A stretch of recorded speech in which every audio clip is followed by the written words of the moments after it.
చూడండి, నిర్జీవంగా మారిపోయింది.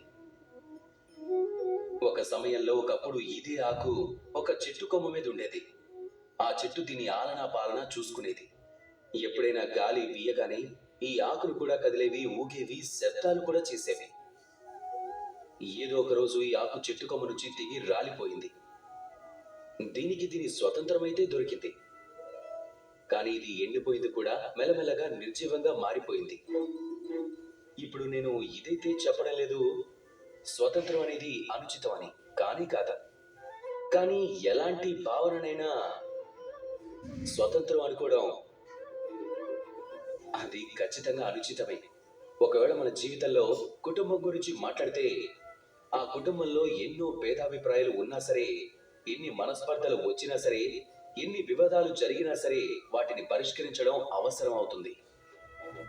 అలానే ఆ వివాదాలను అంతం చేయడం అవసరం. ఎప్పుడు ఆ కుటుంబాన్ని ముక్కలు కానివ్వకండి. ఆ కుటుంబానికి ఎప్పుడు దూరంగా వెళ్ళకండి. ఈ కుటుంబం మన జీవితంలో ఒక అమూల్యమైన సంపద, అమూల్యమైన తోడు. అది ఖచ్చితంగా ప్రపంచంలో మీకు ఇంకెక్కడ దొరకదు. అందుకే దాన్ని భద్రంగా చూసుకోండి.